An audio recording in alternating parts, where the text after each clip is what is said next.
E aí, galera, beleza? Eu sou o Tadashi. Se você está assistindo esse vídeo, você provavelmente está dentro do documento das capacitações do SolidWorks, então muito bem-vindo. Eu vim aqui através desse vídeo, né, para poder capacitar vocês de forma síncrona, lembrando que a gente vai ter, né, o momento das monitorias, caso você tenha alguma dúvida mais específica que você queira tirar, tanto com relação à entrega individual, quanto a algum outro projeto, né, que você queira pedir.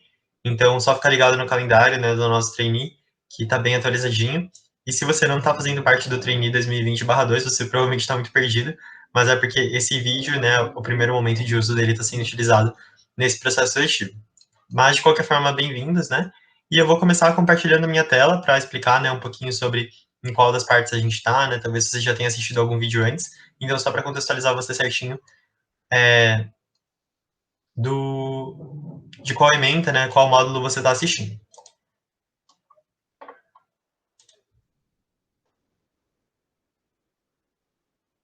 Então, agora compartilhando minha tela, eu vou mostrar aqui o documento das capacitações, né?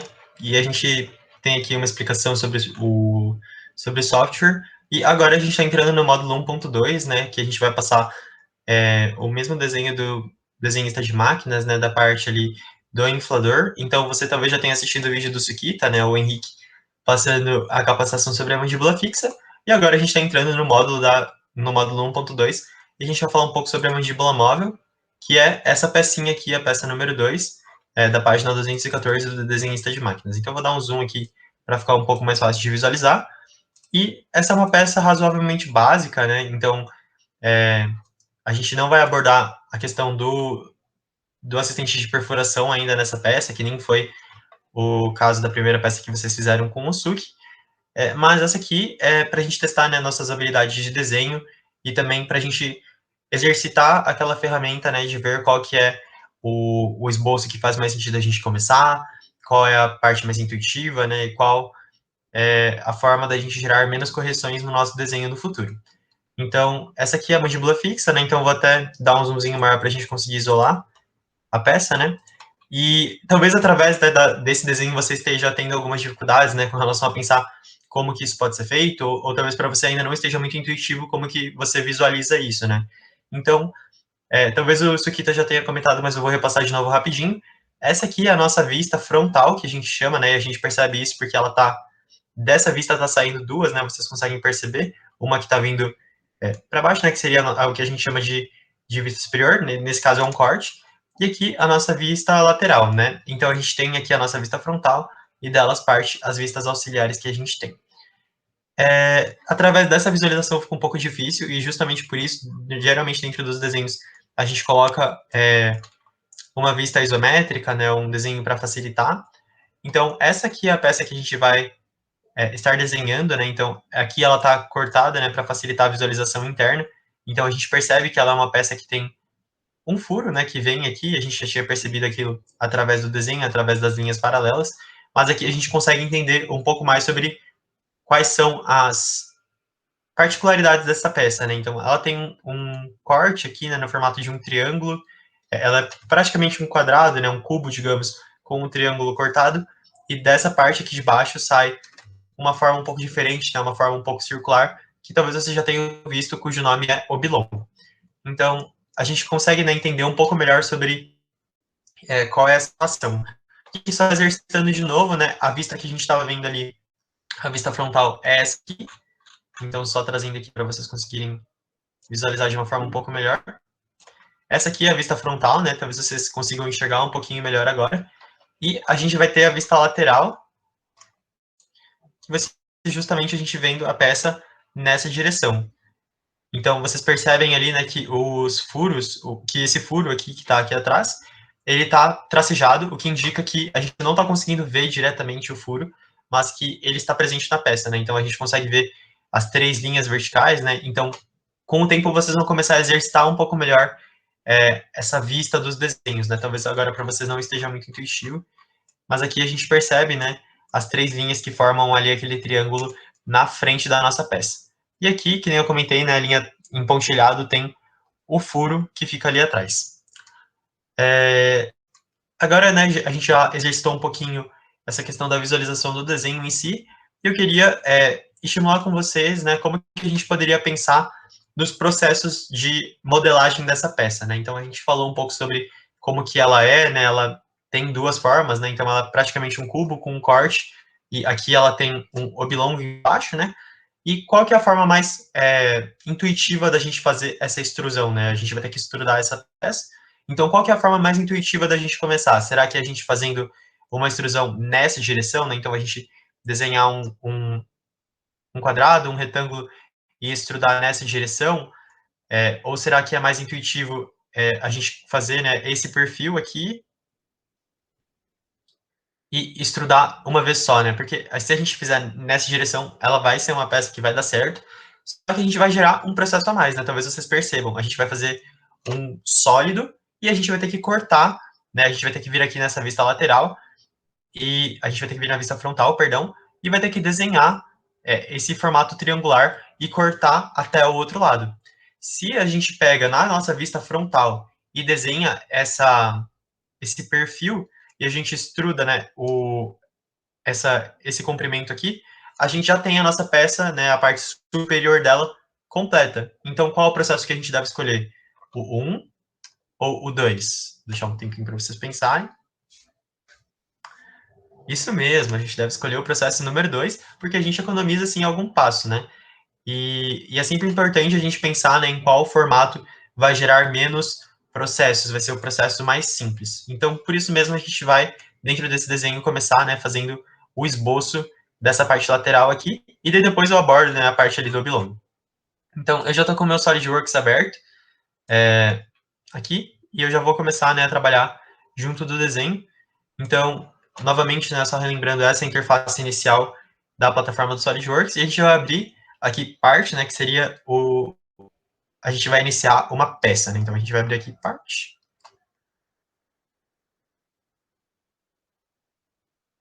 Tá carregando um pouquinho.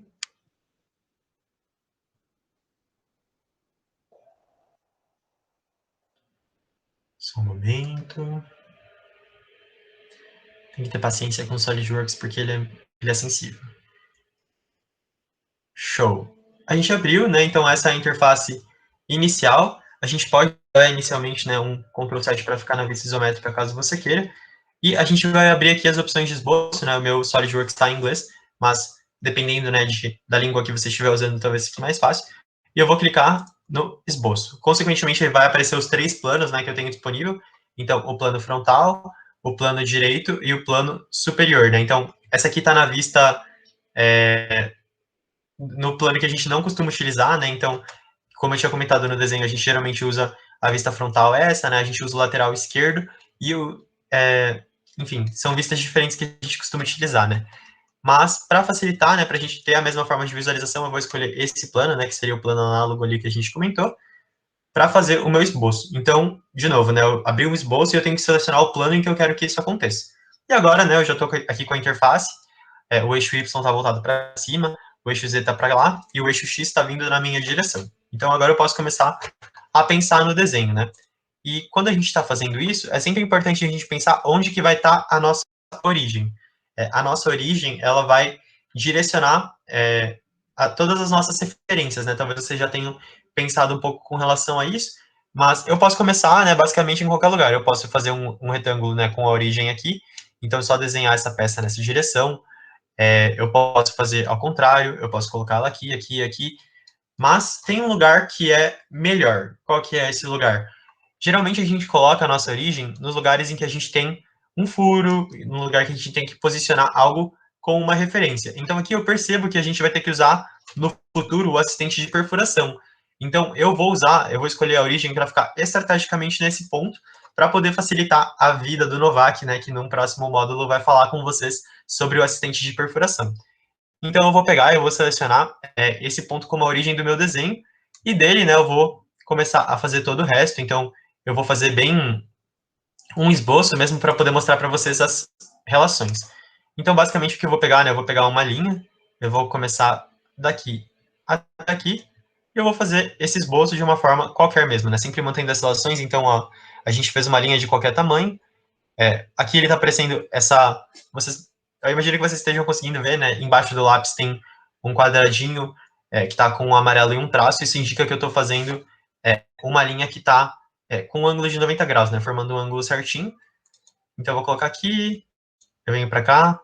Não precisa se ater muito a detalhes, não, porque a gente vai configurar as relações e vou fechar aqui.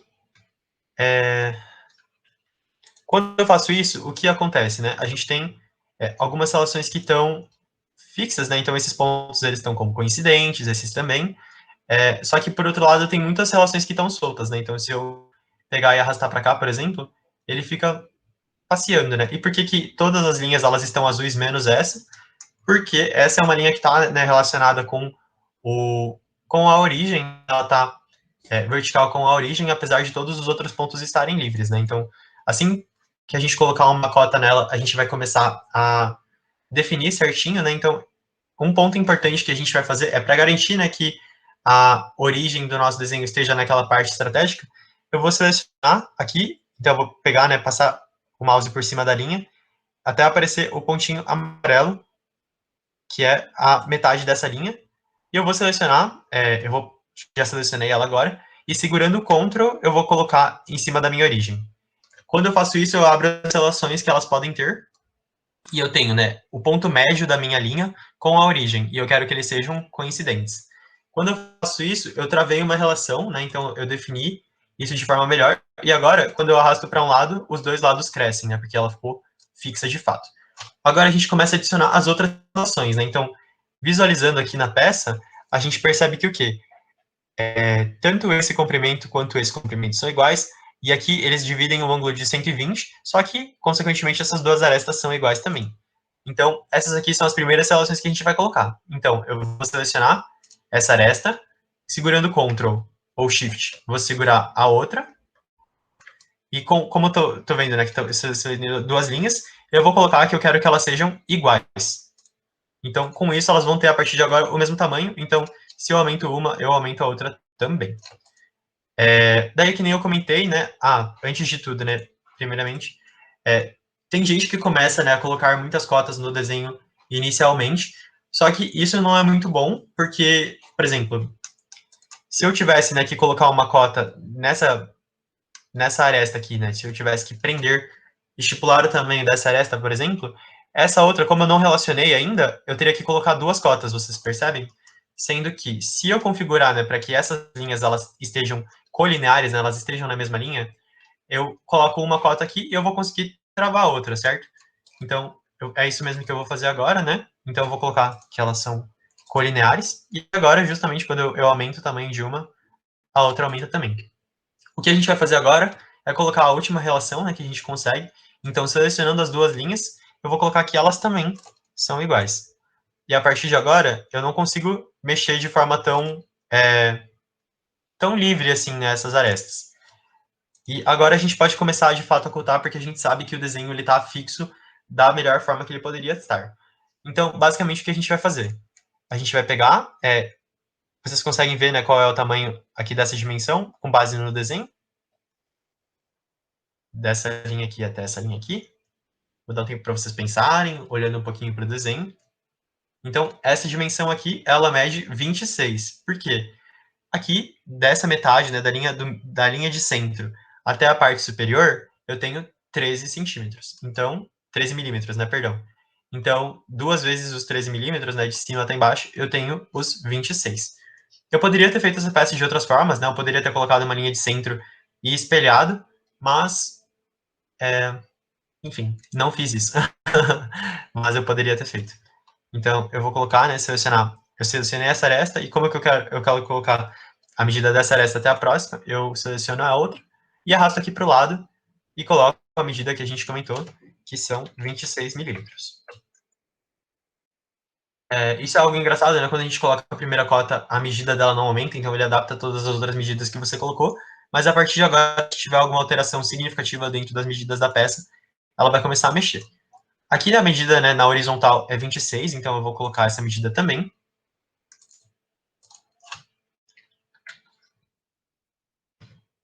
Percebam que agora a peça está começando a ficar com as linhas definidas, né? Que a gente percebe quando a linha começa a ficar preta. Então aqui eu sei que mede 26 por 26. E aqui agora a última medida que falta para a gente configurar esse esboço, né, antes de extrudar, é colocar o ângulo.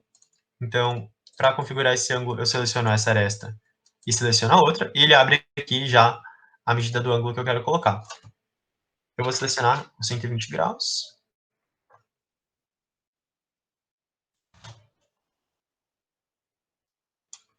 Né, como está aqui no desenho. E ó, vocês percebem que a linha ela está azul, então significa que tem algo que não está bem definido. Então, sempre que isso acontece, a gente tenta segurar num dos pontos que aparece como não definido e a gente tenta arrastar.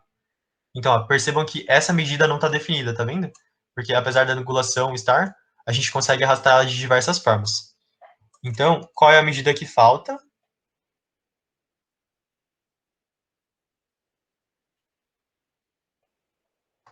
Ó, esse aqui é uma pegadinha, na verdade, eu estava olhando para esse desenho, mas a gente acha a medida que falta aqui, ó, vocês percebem? Utilizando esse desenho lateral. Então, a vista dessa linha, né, que eu comentei, então, essa linha aqui é essa linha aqui, e a gente sabe agora que de uma até a outra mede 14, né, ou entre esses espaços mede 6.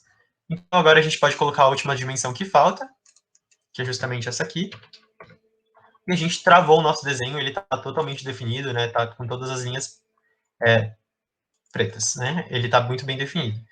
E agora a gente pode colocar o nosso recurso de extrusão. Então, eu vou colocar um Ctrl 7 para vocês conseguirem ver na forma isométrica, né, para vocês visualizarem melhor. Então, o nosso desenho está aqui, né, eu ainda estou dentro da figura do esboço, então está aparecendo aqui as opções, né, caso eu quisesse sair ou cancelar. E eu vou vir aqui, dentro de Features, né, ou Recursos, eu vou colocar Ressalto Base Extrudado. Então, talvez vocês já tenham visto essa parte, né, junto do primeiro vídeo do Sukito. E aqui a gente tem aquelas mesmas opções, né? Então tem o cego, até o vértice, até a superfície, offset, né? Até o corpo, ou plano médio. Lembra que a gente comentou, né, que é inteligente que a gente coloque a origem para que ela fique num lugar estratégico?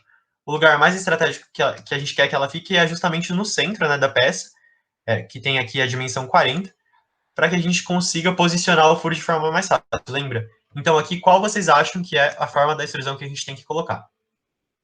Vou dar um tempo para vocês pensarem, né? A gente pode colocar até algum corpo, né? A gente pode colocar até uma superfície. E aqui eu vou escolher o plano médio justamente porque eu quero que a origem, né, que está posicionada aqui, ela continue no centro da peça. Então eu vou colocar 40. Eu aumentei a peça, né, nessa direção. E eu posso dar um confirmar. Ó, aqui a gente já tem uma visualização da peça, né? Então a gente pode, se você tiver na dúvida, né, se você fez certo, você pode até subir na vista isométrica aqui e conferir, né, se ela está realmente da forma que é.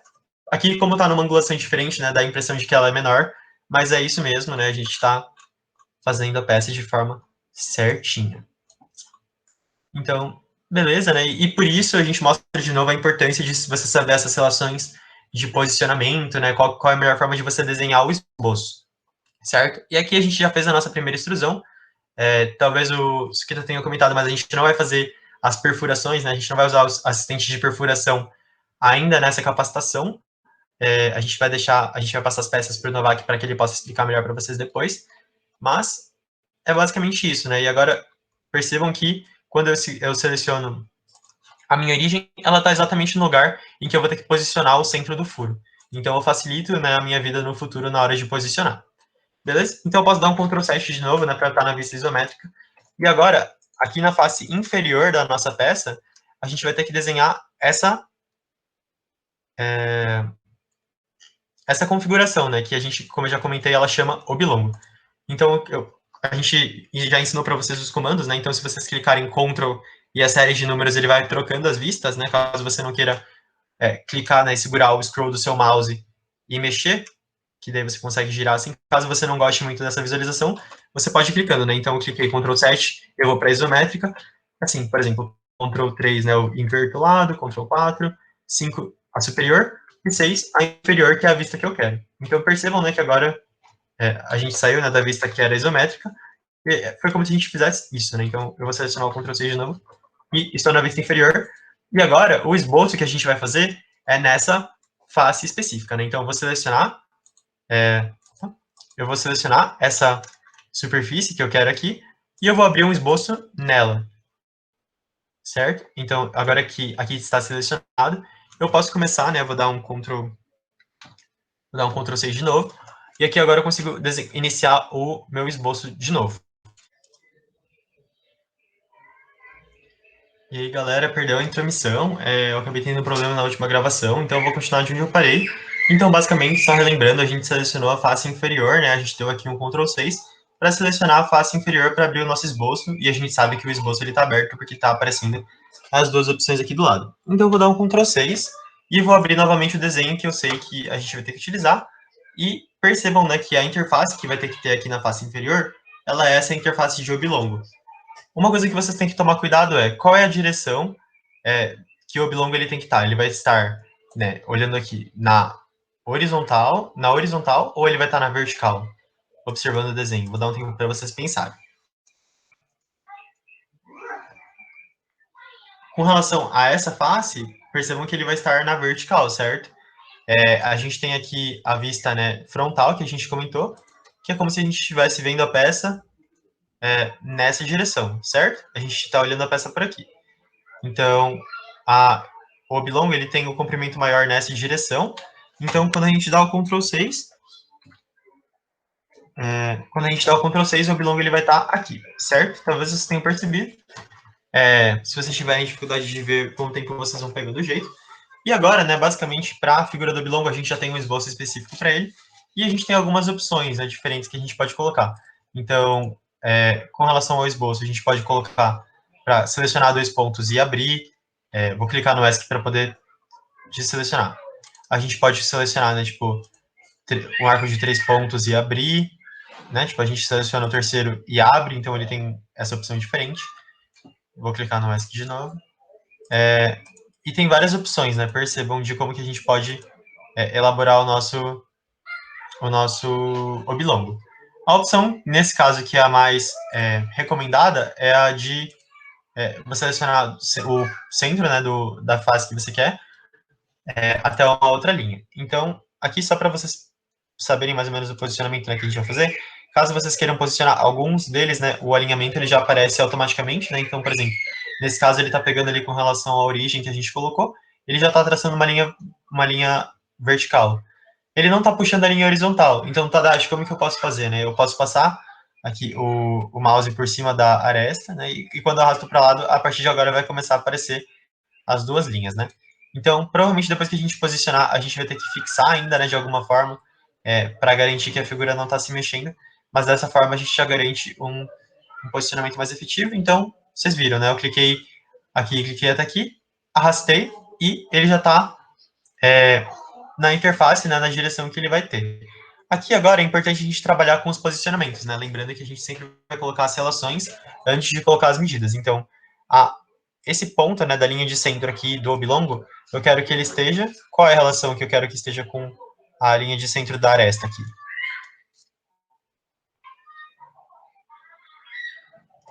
Opa, só um momento. Selecionei o errado aqui.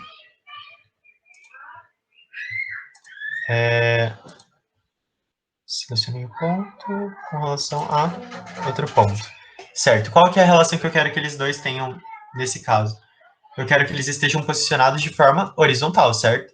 Então, clicando aqui, eu travei a movimentação do oblongo na horizontal, né? Ele não consegue mais fazer esse movimento, mas ele ainda pode se movimentar na lateral, certo? Então, eu preciso travar um outro posicionamento para ele.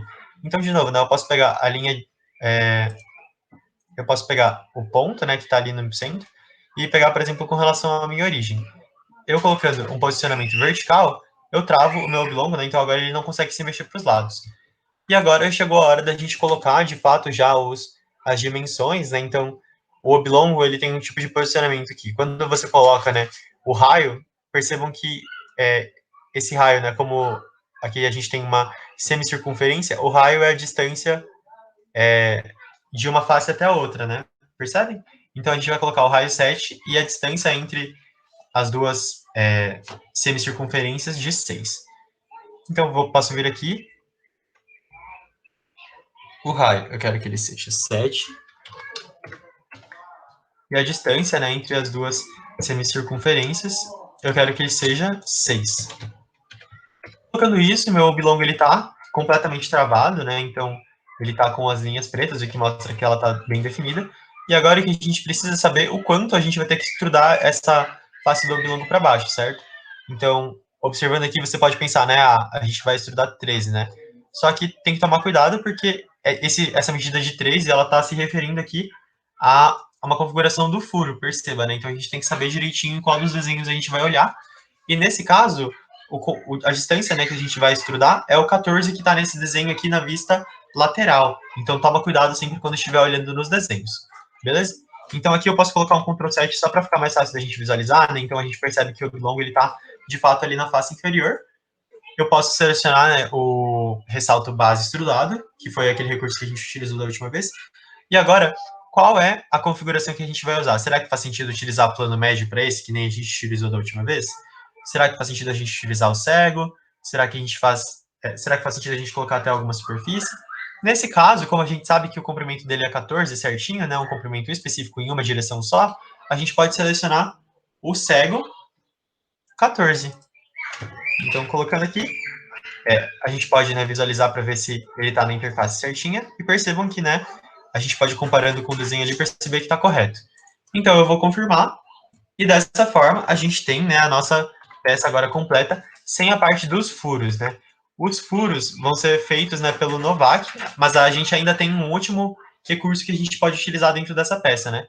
Vocês estão vendo essa esfera, né, que foi feita aqui com esses posicionamentos, né? Então, aqui da distância até a lateral de 7, né? Esse aqui é um posicionamento que a gente consegue fazer agora ainda, e como ele é apenas um furo, né, passante de uma lateral até a outra, eu vou mostrar para vocês como que a gente pode fazer, beleza?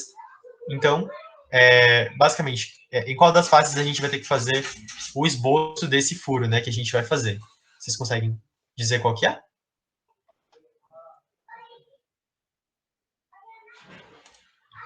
Isso mesmo, a gente vai ter que fazer nessa face lateral aqui, né? Então, a gente já saiu do esboço, não tem mais nenhum esboço aberto, então eu vou selecionar essa face, venho aqui em Sketch e coloco outro esboço. Clicando aqui, né, a gente pode colocar, por exemplo, no Ctrl 8 para abrir a vista que a gente selecionou, e agora o esboço está aberto nessa face. Então, o que a gente vai fazer? A gente vai pegar um círculo, e como, por enquanto, eu não sei, né, as dimensões certinhas dele, eu vou colocar ele em qualquer lugar. Então, ele está solto, né, nessa face do esboço que eu selecionei, e agora a gente coloca, né, com relação aos posicionamentos. Então, agora, né, fica um pouco mais difícil da gente visualizar, porque no momento a gente não tem o furo ainda, né, o assistente de perfuração não foi utilizado ainda, mas eu quero mostrar para vocês para que o Novak não tenha que fazer esse retrabalho depois. Então, o diâmetro da circunferência é 4. Então, eu vou selecionar aqui, né, a gente pode colocar em qualquer lugar e arrastar para cima, por exemplo, e vai aparecer o diâmetro, né, 4 milímetros. Então, fechou. Ele já está, né, definido a questão do diâmetro, ele não pode aumentar e nem diminuir, mas ele ainda está solto, né? Percebam que a gente ainda consegue arrastar. Então, um dos posicionamentos é bem fácil da gente ver, né? Que é esse posicionamento de 7 milímetros com relação à face lateral, né? Então, com relação a essa face aqui até o centro, a gente tem um dimensionamento de 7 milímetros. Então, eu posso colocar do centro até aqui, configurar com 7 milímetros. Beleza? Eu posicionei, eu não consigo arrastar mais na lateral, né? Mas ele ainda sobe e desce. Então, fechou. O que a gente pode fazer agora, né? Essa aqui é uma parte que a gente vai ter que interpretar um pouco. Quando a gente tem o furo, a gente consegue... O centro dessa circunferência, ele vai estar exatamente ali no topo do furo, certo? Só que ele não... Percebam que ele não está dando nenhuma relação, né? Com a face superior. Não está posicionando o furo com relação a isso, tá? Posicionando apenas com relação ao centro do assistente de perfuração, né, desse furo que foi feito. Então, aqui nesse caso, como vocês acham que a gente pode se posicionar? Vou deixar um tempo para vocês pensarem rapidinho como que a gente poderia fazer. Percebam aqui que a gente tem uma linha de centro, né, que é onde o furo vai ser posicionado, que a gente posicionou estrategicamente com relação à origem, certo? Então, eu vou mostrar para vocês um recurso, a gente vai colocar uma linha de centro que vem daqui até aqui, certo? Então, agora, o que vai acontecer? Esse é um tipo de posicionamento diferente que a gente vai utilizar. Percebam, né, que a gente está posicionando ele com relação à distância de um furo que está de 13, o diâmetro 13 desse furo, certo? Então, quando eu clicar em Smart Dimension, eu consigo selecionar, primeiro seleciono o centro da esfera, selecionando a linha de centro, eu consigo arrastar, né, e colocar para cá uma meia distância, só que se eu trago para outra face, eu consigo dobrar a dimensão. Então, percebam, ó, eu peguei, né, coloquei do centro até a linha de centro, arrastando para o lado, ele fica, né, na dimensão como ele costuma acontecer, só que como a gente utilizou como referência secundária a linha de centro, eu consigo utilizar desse recurso de arrastar para o lado, porque ele entende, é como se você fosse espelhar, né, como se você estivesse pegando a referência de um outro círculo que teria ali embaixo.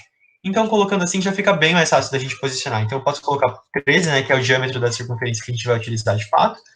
E agora o meu círculo está posicionado. Percebam, ele está com a interface preta, né, ele está bem definido.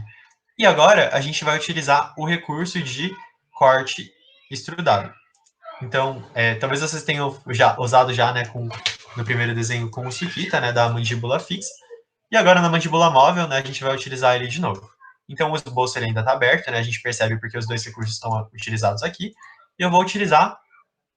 opa, selecionei o errado. A gente vai utilizar o corte extrudado, que é essa opção aqui.